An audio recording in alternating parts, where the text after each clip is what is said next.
નમસ્તે વિદ્યાર્થી મિત્રો, આગળના લેક્ચરમાં આપણે પાઠ 10 છે એ પાઠ 10 ની સમજૂતી મેળવી હતી. આજે આપણે કાવ્ય 11 જનની કે જેમાં માતાના પ્રેમનું સુંદર વર્ણન કરેલું છે, આજે આપણે કાવ્ય 11 ની સમજૂતી મેળવીશું. હવે વિદ્યાર્થી મિત્રો, બુક કઈ રીતે બનાવવાની છે એ આપણે આગળના લેક્ચરમાં કહ્યું હતું.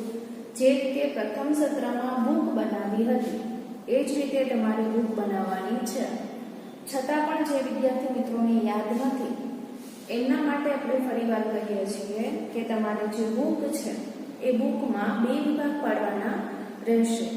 કે જેમાં જે પ્રથમ વિભાગ છે એ પ્રથમ વિભાગમાં આપણા પાઠ્યપુસ્તકમાં આવતા પ્રકરણ એટલે કે જે કંઈ પણ આપણે પાઠ કે કાવ્ય ચલાવીએ એ પાઠ કે કાવ્યના અઘરા શબ્દો એટલે કે શબ્દ સમજૂતી, અભ્યાસના પ્રશ્નો, સ્વાધ્યાયના પ્રશ્નો, એમાં આવતા વ્યાકરણના ટોપિક કે સમાનાર્થી શબ્દો આવતા હોય, વિરુદ્ધાર્થી શબ્દો, જોડણી છે, એ સિવાય કહેવતો, રૂઢિપ્રયોગ વગેરે જે કંઈ પણ પાઠ કે કાવ્યમાં આવે એ તમારે એ જ પાઠ કે કાવ્યના પ્રશ્નનો જવાબ લખીએ એમાં લખવાનું હોય છે. ત્યાર પછી વિદ્યાર્થી મિત્રો, બુક જે આપણે બનાવીએ એમાં જે વિભાગ 2 બનાવેલો છે એ વિભાગ 2 માં શું લખવાનું, તો આપણે જે વ્યાકરણના ટોપિક ચલાવીએ એ વિભાગ 2 માં લખવાના રહેશે. અને સાથે સાથે આપણે જે કંઈ પણ નિબંધ લેખન, વાર્તા લેખન વગેરે લખાવીએ એ પણ તમારે વિભાગ 2 માં લખવાના રહેશે. આ વાત છે વિદ્યાર્થી મિત્રો, તમને વારે વારે જણાવવામાં આવે છે. આપણે જેમ કહેવામાં આવ્યું છે એ જ રીતે તમારી બુક બનાવવાની છે. બુકમાં સારા અક્ષરે લખવાનું છે. જે વિદ્યાર્થી મિત્રોના અક્ષર સારા નથી થતા એ પાઠ્યપુસ્તકમાંથી કોઈ પણ પાઠનો જે પેરેગ્રાફ છે એ પેરેગ્રાફ લખવાની પ્રેક્ટિસ કરવાની રફ નોટમાં, એટલે ધીમે ધીમે એમના જે અક્ષર છે એમાં સુધારો આવશે. ત્યારબાદ વિદ્યાર્થી મિત્રો, તમારે જે હોમવર્ક કરવાનું હોય છે એ હોમવર્ક તમારે રફ નોટમાં કરવાનું, અને જે બોર્ડવર્ક કરાવીએ એ મારી સાથે સાથે તમારે તમારી પાકી બુકમાં સારા અક્ષરે લખતું જવાનું. એ સિવાય વિદ્યાર્થી મિત્રો, આપણે પાઠ કે કાવ્યની સમજૂતી આપીએ ત્યારે તમારી જે પાઠ્યપુસ્તક છે, પાઠ્યપુસ્તક, નોટ અને પેન છે એ તમારી પાસે જ રાખવાનું. અહીંથી જે તમને કહેવામાં આવે કે આ બાબત નોંધ કરવાની છે એ બાબતની નોંધ કરવાની. સાથે સાથે તમને એમ લાગે કે આ વસ્તુ છે એની નોંધ કરવા જેવી છે, કે આ બાબત છે એની નોંધ કરવા જેવી છે, તો એ બાબત તમારે નોંધ કરતી જવાની. એ સિવાય વિદ્યાર્થી મિત્રો, તમને આના પહેલાના લેક્ચરમાં પણ કહ્યું હતું અને આજે ફરી કહું છું કે આપણે જે કંઈ પણ પાઠ કે કાવ્ય ચલાવીએ એ પાઠ કે કાવ્યના જે અઘરા શબ્દો છે તમારા પાઠ્યપુસ્તકમાં આપેલા હોય છે. એટલે તમારે પાઠ એ જે શબ્દાર્થ આપેલા હોય છે એ શબ્દાર્થ છે એ એકવાર વાંચી જવાના. આવું તમારે દરેક પાઠ અને કાવ્યની સમજૂતી વખતે કરવાનું છે. અને જે અઘરા શબ્દો તમને યાદ ન રહેતા હોય એ તમારે રફ નોટમાં એકવાર લખી જવાનું. તો આ હતી વિદ્યાર્થી મિત્રો બુકમાં કઈ રીતે લખવાનું છે અને બુક કઈ રીતે બનાવવાની છે એની માહિતી. તમારે એ જ રીતે બુક બનાવવાની છે. બીજું એ વિદ્યાર્થી મિત્રો કે આગળના લેક્ચરમાં પણ તમને કહ્યું હતું કે કઈ રીતે શરૂઆત કરવાની છે. તો નવા પેજ ઉપર પહેલા આપણે પાઠ 10 ચલાવેલો હતો એટલે તમારે એ રીતે લખવાનું હતું. હવે નવા પેજ ઉપર તમારે કાવ્ય 11 જનની નું હેડિંગ બાંધવાનું. ત્યાર પછી કાવ્યના જે કવિ છે એનું પૂરું નામ લખવાનું, દામોદર કુશાલદાસ બોટાદકર. આટલું લખાઈ જાય પછી એનો જન્મ અને મૃત્યુ છે તો જન્મ 1870 અને મૃત્યુ છે 1924. તો આ પણ તમારે લખવાનું રહેશે. ત્યાર પછી વિદ્યાર્થી મિત્રો, એક કે બે લીટી છોડીને તમને જે અહીંયા હમણાં શબ્દાર્થ લખાવો એ શબ્દાર્થ સારા અક્ષરે પાકી બુકમાં લખતું જવાનું છે અને ફરી એકવાર એ વાંચી પણ જવાના છે. તો વિદ્યાર્થી મિત્રો, આપણે પહેલા આ કાવ્યના જે શબ્દાર્થ છે, જે શબ્દ સમજૂતી છે એ લખીશું.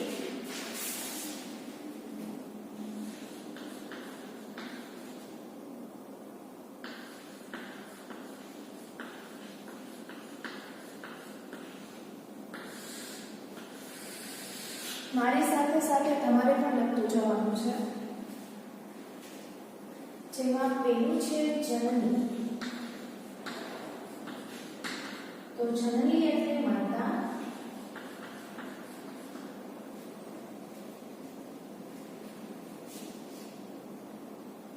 ત્યાર પછી છે વિદ્યાર્થી મિત્રો મધુ એટલે મધ. મેહુલો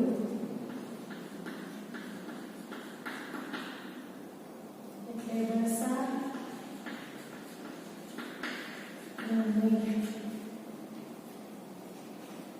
ત્યાર પછી મૂળી એટલે મારી. ત્યાર પછી છે જોડ એટલે જોડો. ત્યાર પછી છે સખી એટલે બહેનપણી.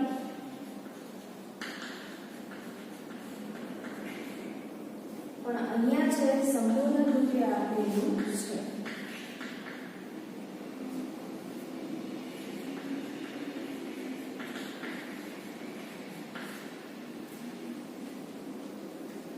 ત્યાર પછી છે પુત્રી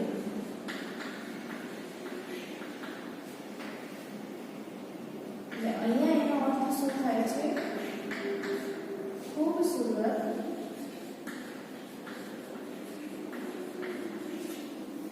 સ્ત્રી. ત્યાર પછી છે જુદેલી એટલે ભિન્ન.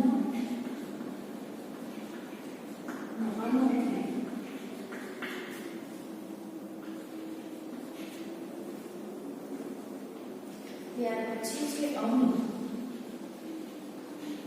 એટલે અમૃત. ત્યાર પછી છે વાવ એટલે હિંદ.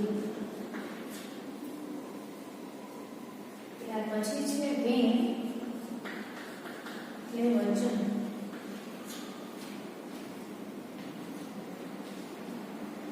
ત્યાર પછી છે હીર એટલે રેશમી દોરો. ત્યાર પછી છે વિદ્યાર્થી મિત્રો હેમંત એટલે હેમંત ઋતુ.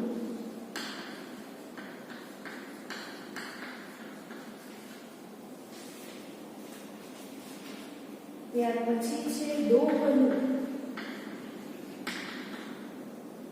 એટલે દુર્લભ. સહેજે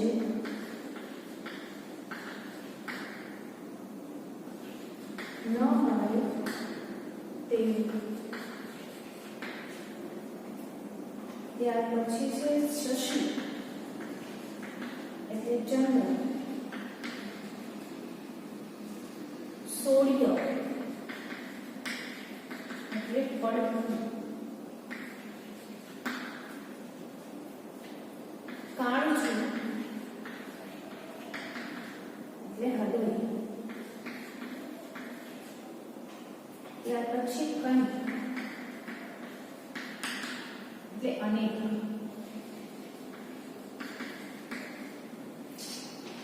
ત્યાર પછી છે વિદ્યાર્થી મિત્રો કોળ એટલે હોશ અને અરમાન. ત્યાર પછી છે ચિતણી એટલે ચિત્ત. ત્યાર પછી છે ચાકુ એટલે પૈડું. કુંભારનો ચાકો.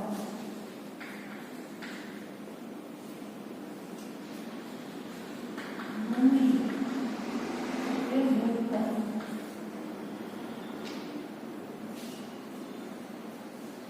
આ શબ્દાર્થ છે વિદ્યાર્થી મિત્રો એ ફરી એકવાર વાંચી જાઉં છું અને ત્યાર પછી આપણે જે કાવ્યની સમજૂતી છે એ સમજૂતી મેળવીશું, જેમાં તમારે કઈ રીતે લખવાનું છે કહી દીધું કે નવા પેજ પર પહેલા તો તમારે કાવ્ય 11 જનની એ રીતે હેડિંગ આપ્યા પછી કાવ્યના કવિનું નામ દામોદર કુશળદાસ બોટાદકર, ત્યાર પછી એમનો જન્મ 1870, ત્યાર પછી એમનું મૃત્યુ 1924, ત્યાર પછી એકે બે લીટી છોડીને શબ્દ સમજૂતીનો હેડિંગ આપ્યા પછી જે શબ્દાર્થ છે એ શબ્દાર્થ લખવાના છે, જેમાં પેલું છે જનની, તો જનની એટલે આપણે જન્મ આપનારી માતા, ત્યાર પછી મધુ એટલે મધ, એના પછી મેઘુલો એટલે કે વરસાદ મેઘ, મોરી એટલે મારી, જોડ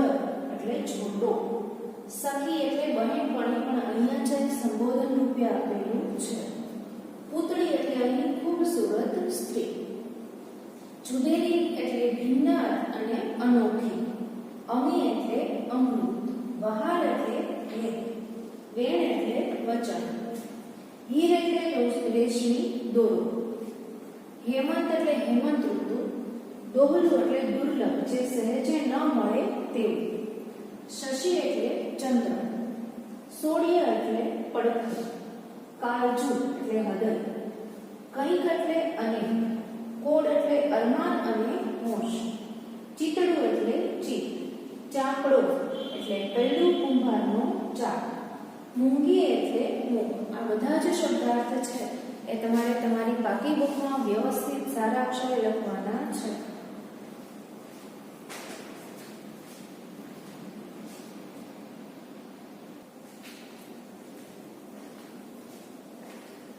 હવે વિદ્યાર્થી મિત્રો આ જે આપણા શબ્દાર્થ છે એ શબ્દાર્થ તો આપણે જે અત્યારે બોર્ડ ઉપર લખાવેલા છે એ તમારે બાકી બુકમાં વ્યવસ્થિત સારા અક્ષરે લખવાના છે.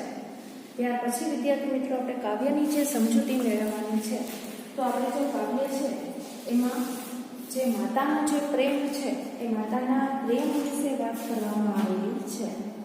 એ પહેલા વિદ્યાર્થી મિત્રો જે કાવ્યનો સાહિત્ય પ્રકાર છે ઉર્મિ, તો ઉર્મિ ગીત એટલે શું કે જે આપણા જે હૃદયની સંવેદનાઓ હોય છે, આપણી જે હૃદયના જે લાગણીઓ હોય છે, જે ભાવનાઓ હોય છે એમાં સમાયેલી જોવા મળે છે.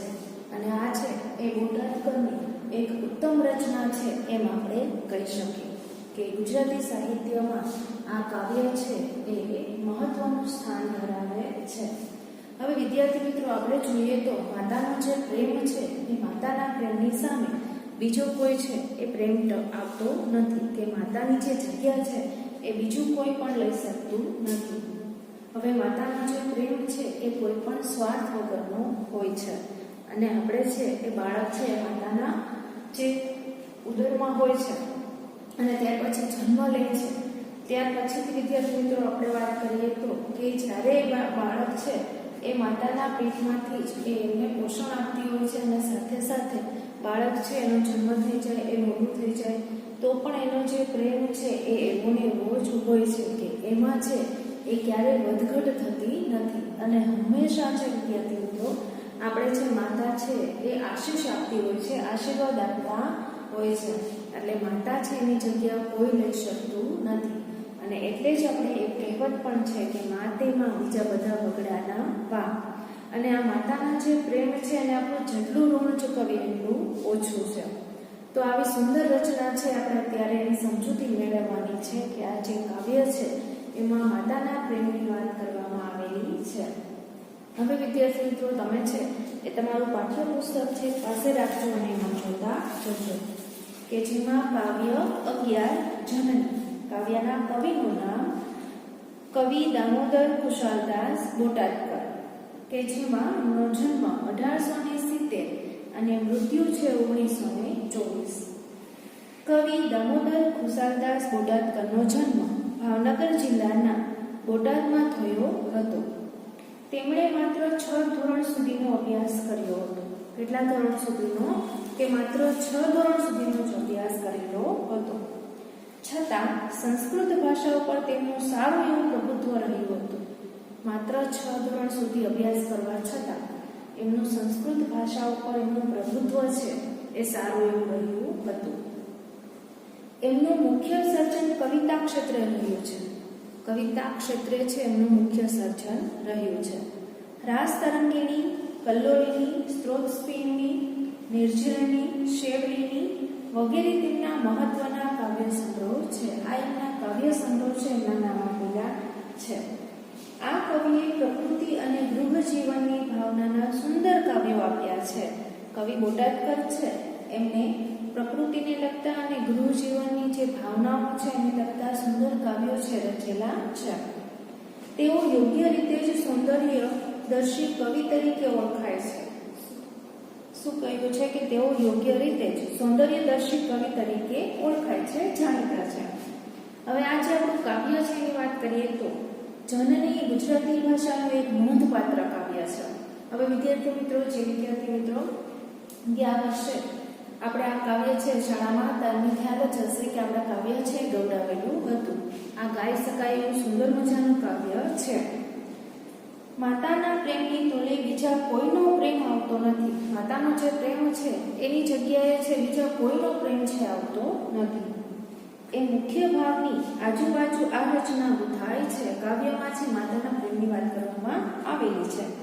કાવ્યનું લય માધુર્ય અનેરું છે. સંસ્કૃત કવિઓએ પણ માતૃપ્રેમને સ્વર્ગના પ્રેમથી ચડિયાતો લખ્યો છે. સ્વર્ગનો જે પ્રેમ છે એના કરતાં પણ ચડિયાતો છે એ માતાના પ્રેમને ગણવામાં આવે છે.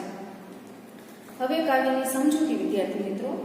મીઠા મધુને મીઠા મેહુલારે લોલ, એથી મીઠી તે મોરી માતરે. આપણે મધુ શબ્દ છે એનો અર્થ લખેલો છે મધ, એટલે મીઠા મધુને મીઠા મેહુલારે લોલ, એથી મીઠી તે મોરી માતરે.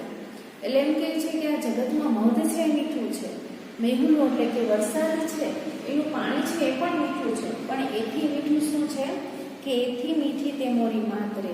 પણ માતાનો જે પ્રેમ છે એના કરતાં પણ અનેક ગણો મીઠો છે. જનનીની જોડ સખી નહીં જડે રે લોલ, એટલે માતા છે એની તોલે તો બીજું કોઈ આવી શકતું નથી. પ્રભુના એ પ્રેમ તણી પૂતળી રે લોલ, જગથી જુદેરી એની જાત રે. આખા જગથી અનેરી એમ કહીએ તો ચાલે કે જગથી જુદેરી છે એની જાત રે.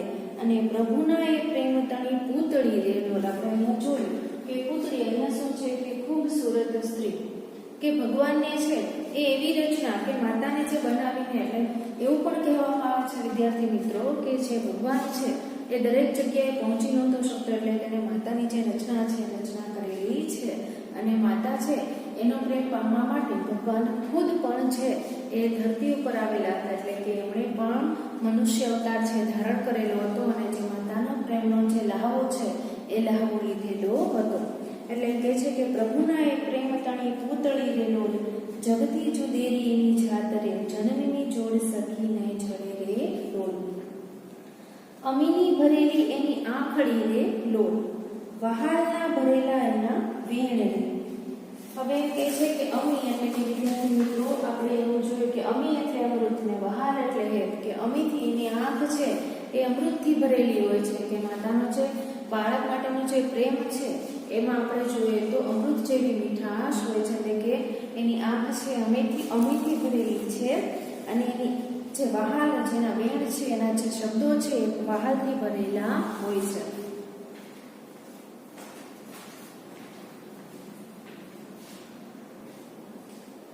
કાવ્યની શરૂઆતમાં વિદ્યાર્થી મિત્રો આપણે માતાનું જો વર્ણન જોયું તેમ કે છે કે આ દુનિયામાં મધ છે એ મધ મીઠું છે, વરસાદ છે મેઘ છે એ વરસાદનું પાણી પણ મીઠું છે. પણ આ બંને કરતાં જે મીઠાશ છે એ કોની વધારે છે કે આ બંને કરતાં પણ મારી માતાનો જે પ્રેમ છે એ માતાનો પ્રેમ છે એની મીઠાશ અને ઘણી છે. એટલે એમ કહે છે કે માતાની જે તોલે છે બીજું કોઈ આવી શકતું નથી. એટલે પ્રભુની છે એ સુંદર રચના, કે પ્રભુના એ પ્રેમ તણી પૂતળી રે લોલ, અને જગથી એટલે જુદેરી જાતેની છે. અમીની ભરેલી એની આંખડી રે લોલ, એની માતાના જે આંખ છે એ અમૃત છે પ્રેમથી ભરેલી છે. વહાલના ભરેલા એના વેણ રે. માતાની આંખમાંથી અને એના જે શબ્દો છે એ વહાલથી ભરેલા હોય છે, કે બાળક છે એનું હંમેશા સારું ઈચ્છતા હોય છે. એટલે એમ કહે છે કે અમૃતથી ભરેલા છે. એની આંખ છે અમૃતથી ભરેલી છે અને એના જે શબ્દો છે વેણ છે એ વહાલથી ભરેલા છે. હાથ ગૂંથેલ એના હીર નારેલો હૈયું હેમંત કેરી હેલ રે. હવે હીર શબ્દનો અર્થ આપણે જોયો રેશમી દોરો, પણ અહીંયા શું કહે છે કે એમના જે હાથ છે એ એકદમ સુવાળા છે, કોમળ છે. તેમ કહે છે કે હાથ ગૂંથેલ એના હીર નારેલો, એનો સ્પર્શ છે એકદમ કોમળ છે. હૈયું હેમંત કેરી હેલ રે. હેમંત ઋતુનું વર્ણન છે એટલે વિદ્યાર્થી મિત્રો કહે છે કે હેમંતની જે શીતળતા છે એના જેવી શીતળતા લહેર છે. તેમ કહે છે કે હૈયું હેમંત કેરી હેલ રે. દેવોને દૂધ એના દોહલા રે ડોળ, સસીએ સિંચેલ એની સોળ્ય રે. હવે જે દેવો છે એમના માટે તો માતાના દૂધ છે દોહલા છે, અને શશી એટલે કે ચંદ્ર છે એ સિંચેલ એની સોળ એટલે આપણે જોયું પડતું વિદ્યાર્થી મિત્રો કે દેવો માટે છે માતાના દૂધ દોહલા છે, અને શશી છે એ સિંચેલ એની સોળ. એટલે આ કાવ્યમાં વિદ્યાર્થી મિત્રો આ પંક્તિમાં કહેવામાં આવ્યું છે કે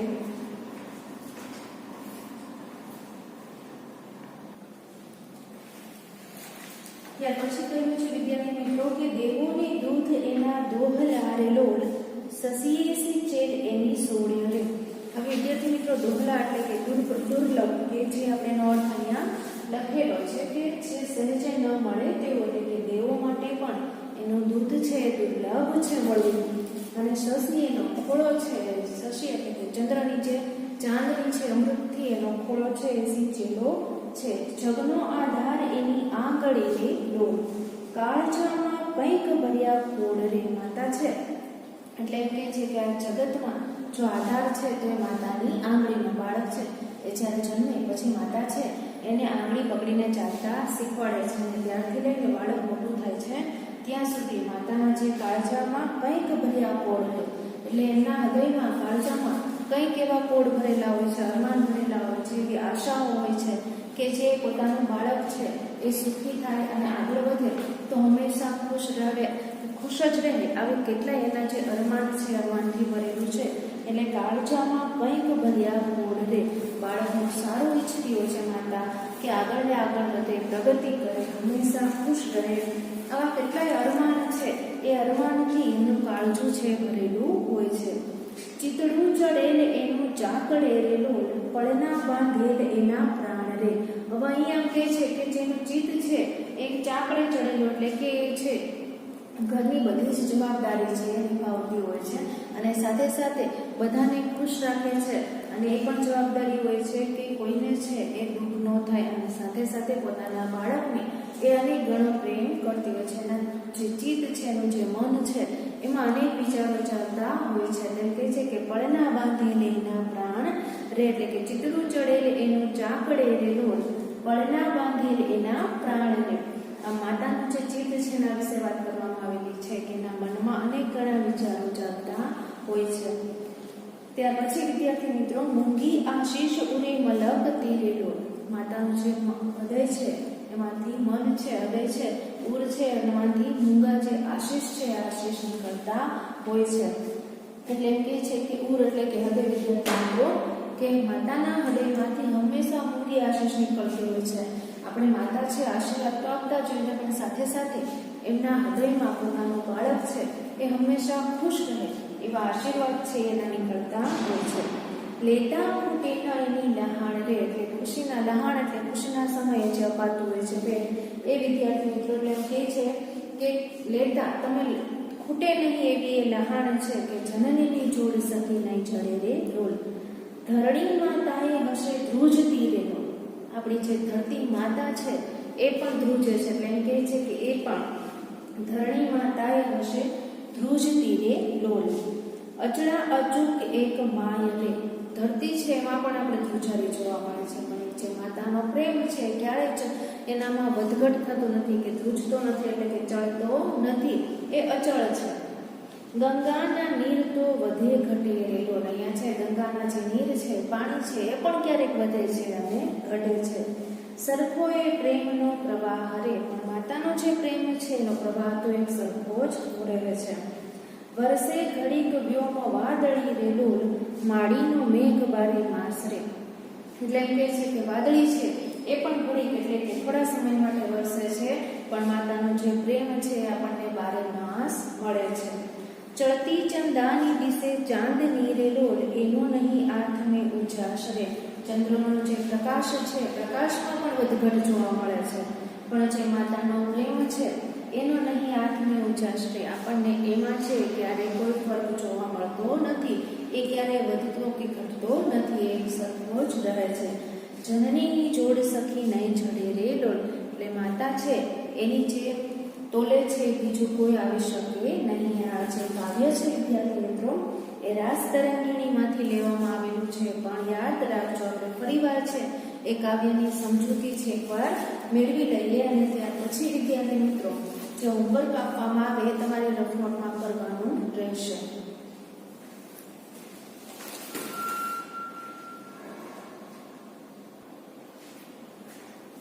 આ કાવ્યમાં છે વિદ્યાર્થી મિત્રો માતાના પ્રેમની વાત કરવામાં આવેલી છે, અને માતાના પ્રેમને જે વર્ણન કરવામાં આવેલું છે વર્ણન વિશે વાત કરીએ તો વિદ્યાર્થી મિત્રો એમ કહે છે કે જે માતાનો પ્રેમ છે એ પ્રેમના તોલે બીજું કોઈનો પ્રેમ છે આવી શકતો નથી. માતાની જે જગ્યા છે એ જગ્યા કોઈ લઈ શકતું નથી, અને માં છે એનો પ્રેમ છે નિસ્વાર્થ હોય છે. એ પોતાના બાળકનું હંમેશા સારું ઈચ્છતી હોય છે. પોતાનું બાળક છે એ આગળ વધે, હંમેશા ખુશ રહે, એવા મૂંગા જે આશીષ છે એ એમના હૃદયમાંથી નીકળતા હોય છે. અને સાથે સાથે વિદ્યાર્થી મિત્રો આપણે એ પણ જોઈએ કે માં છે એ આપણા આખા ઘરની જવાબદારી સંભાળતા હોય છે, અને સાથે સાથે પોતાનું બાળક છે એનું પણ પૂરેપૂરું ધ્યાન રાખતા હોય છે. એટલે કહે છે કે કાવ્યની શરૂઆતમાં જ કે મીઠા મધુને મીઠા મેહુલા રે લોલ, કે એથી મીઠી તે મોરી માતરે. મધ છે એ મધ મીઠું હોય છે, અને સાથે સાથે જે મેઘ છે વરસાદ છે એનું પાણી પણ મીઠાશવાળું હોય છે. પણ આ બંને કરતાં પણ જે વધારે મીઠું છે શું છે તો એથી મીઠી છે એ માતાનો જે પ્રેમ છે એને કરવામાં આવ્યો છે. જનનીની જોડ સખી નહીં જડે રે લોલ, એટલે માતા છે એની તોલે બીજું કોઈ આવી શકતું નથી. પ્રભુના એ પ્રેમ તણી પૂતળી રે લોલ, જગથી જુદેરી એની જાત રે. પ્રભુના એ પ્રેમની પૂતળી એટલે કે પ્રભુ છે એની એક સુંદર રચના આપણે કહી શકીએ, અને જગથી જુદેરી એનો જે પ્રેમ છે એ પ્રેમ તો અખૂટ છે કે બાળક માટે સતત રહે છે, અને જગથી જુદેરીની જાત કે એના જેવું બીજું કોઈ છે નહીં. અમીની ભરેલ એની આંખડી રે લોલ, એની આંખ છે અમૃતથી ભરેલી હોય છે. વહાલના ભરેલા એના વેણ રે. માતા છે કદાચ આપણને બે કડવા શબ્દો પણ કહી દે તો એમાં પણ એની પાછળ એનો પ્રેમ જ છુપાયેલો હોય છે. એટલે એની આંખ અને એમના વેણ છે એ હંમેશા વહાલા લાગે છે, એટલે કે એમાં પણ આપણને પ્રેમ જોવા મળે છે. હાથ ગૂંથેલ એના હીરના રે લોલ, એટલે એમ કહે છે કે એમનો હાથ છે એકદમ કોમળ સુવાળો છે. હૈયું હેમંત કેરી હેલ રે. હેમંત ઋતુની જે શીતળતા હોય છે એટલે એમ કહે છે કે એના જેવો પ્રેમ છે એ હૈયું હેમંત કેરી હેલ રે, એકદમ શીતળ લહેરખી હોય છે એવો. દેવોની દૂધ એના દોહલા રે લોલ, દેવો છે એમના માટે પણ એનું જે દૂધ છે દુર્લભ છે. શશીએ સિંચેલ એની સોળ્યો રે, એનો જે ખોળો છે અમૃતથી એટલે કે શશીની જે ચાંદની છે એનાથી સિંચાયેલો છે. જગનો આધાર એની આંગળી રે લોલ, માતાની જે આંગળી છે એટલે એમ કે છે કે આખા જગતનો આધાર છે માતાની આંગળીમાં આવી જાય છે. કાળજામાં કંઈક ભળ્યા કોળ રે, એમનો જે કાળજો છે હૃદય છે એમાં શું હોય છે કે કેટલા અરમાન ભરેલા હોય છે. પોતાના બાળકના ભવિષ્ય માટે પોતાનું બાળક છે હંમેશા ખુશ રહે, એમના જે સપના જોયેલા હોય છે એમ કે છે કે એવા કેટલાય અરમાન એમના હૃદયમાં છે કાળજામાં ભરેલા હોય છે. ચિતડું ચડેલું એનું ચાકડે રે લોલ, બળના બાંધેલ એના પ્રાણ રે.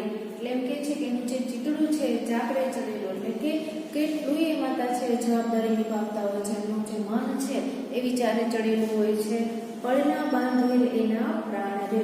મૂંગી આશીષ ઉરે મલકતી રે લોલ, એમનું જે હૃદય છે એમાંથી હંમેશા જે મૂંગી આશીષ છે આપણને આશીષ છે આપણના માટે જોવા મળે છે. લેતા ફૂટેના એની લહાણ રે, એ લહાણ છે તમે જેટલું લ્યો એટલી ઓછી પડે. ધરણી માતાએ હશે ધ્રુજ તીરે લોલ, ધરતી છે આપણે જોઈએ છીએ કે ઘણી વાર ભૂકંપ આવતો હોય છે એટલે કે ધરતી છે પણ ધ્રુજે છે. અચળા અચૂક એક માય રે, પણ માતાનો જે પ્રેમ છે એ તો અચળ જ છે.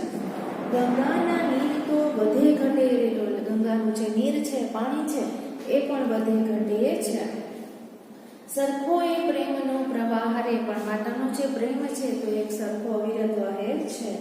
વર્ષે ઘડીક વ્યોમ વાદળી રેલો, એટલે વાદળી છે પણ ઘડીક વરસે છે. વાડીનો મેઘ બારે માસ રે, પણ જે માતા છે એનો પ્રેમ તો બારે માસ જોવા મળે છે. ચડતી ચંદાની દિશે ચાંદની રેલો, ચંદ્રનો જે પ્રકાશ છે, ઉજાસ છે, એમાં પણ ક્યારેક આપણે વધારો ઘટાડો જોવા મળે છે. એનો નહીં આંખને ઉજાસ રે, પણ માતાના પ્રેમનો ઉજાસ છે એ ક્યારેય આથમતો નથી. જનનીની જોડ સખી નહીં જડે રેલો, માતા છે એની તોડે બીજું કોઈ આવી શકતું નથી. રાસ તરંગીણીમાંથી વિદ્યાર્થી મિત્રો આ જે કાવ્ય છે લેવામાં આવેલું છે. અહીંયા છે એ કાવ્યની જે સમજૂતી છે વિદ્યાર્થી મિત્રો, એ સમજૂતી પૂરી થાય છે. આપણે જોયું કે કાવ્યમાં માતાના પ્રેમનું સુંદર વર્ણન છે એ વર્ણન જોવા મળે છે. અને વિદ્યાર્થી મિત્રો આ જે શબ્દાર્થ લખાવેલા છે એ તમારે તમારી બાકી બુકમાં વ્યવસ્થિત સારા અક્ષરે લખવાના હતા. અને આજનું તમારું હોમવર્ક છે એ હોમવર્ક એ રહેશે કે આ જે શબ્દાર્થ છે એ ફરી એકવાર તમારે વાંચી જવાના. આ છે તમારે દરેક પાઠ કે કાવ્યની સમજૂતી આપણે આપીએ ત્યારે તમારા પાઠ્ય પુસ્તકમાં જે શબ્દાર્થ આપેલા છે એ તમારે વાંચવાના રહેશે. અને બીજું એ વિદ્યાર્થી મિત્રો કે બીજું હોમવર્ક તમારું એ રહેશે કે માતાના પ્રેમ વિશે તમારે 10 થી 12 વાક્યો છે તમારી રફ નોટમાં લખવાના. આ તમારું બીજું હોમવર્ક છે. તો વિદ્યાર્થી મિત્રો અહીંયા છે આપણે